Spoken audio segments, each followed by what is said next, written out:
bodies lying in morgues.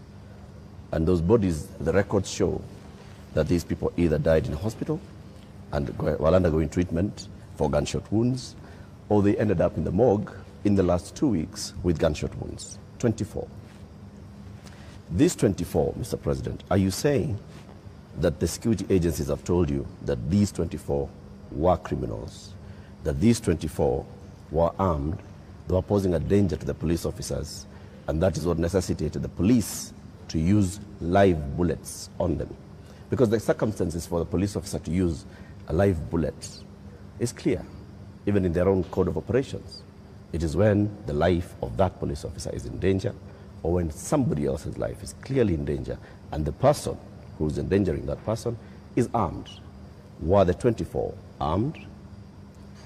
Did they pose a danger, a direct threat to the police? Two things. The same Kenya Human Rights Commission. Kenya National Commission. Kenya National Commission. The government agency. Yeah, the government agency. Yes. Told the nation that there was a massacre in Githurai and 20 people were killed in Githurai. Were 20 people killed in Githurai? Really?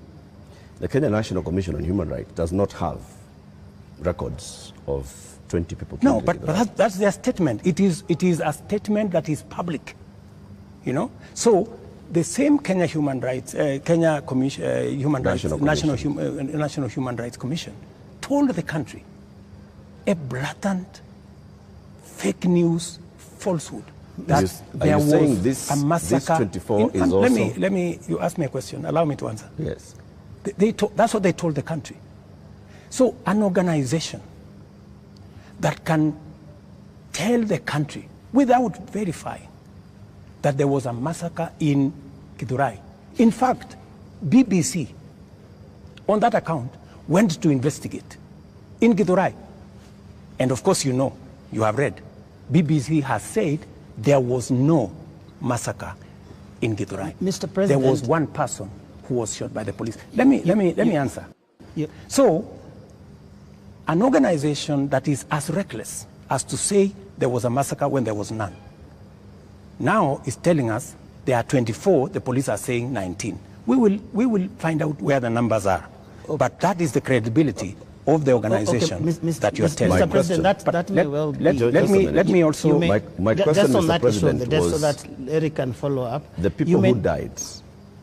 Yeah, that's where I'm coming. Were they a danger to the police? That's where I'm coming. Are they the criminals that you're talking about? Let me tell you two things. There will be an investigation on how these 19 Kenyans died. There will be a clarity, an explanation for each and every one of them. I have told you one situation where somebody accosted the police, took over the firearm, started to shoot at people, endangering the lives of many other Kenyans. He was shot by the police. There is a situation in Parliament. How did the invaders in Parliament? They invaded Parliament and went straight for the armory at the Mausoleum. They went straight at the armory at the Sergeant at Arms office. Those are the investigations that we will get into, and a proper explanation will be given to the country. Are weapons lost? What I am saying... Are the weapons at the armories and the Mausoleum and inside Parliament? That is why there will be an investigation of how these armories were attacked, and how did these people know that there was an armory in Parliament?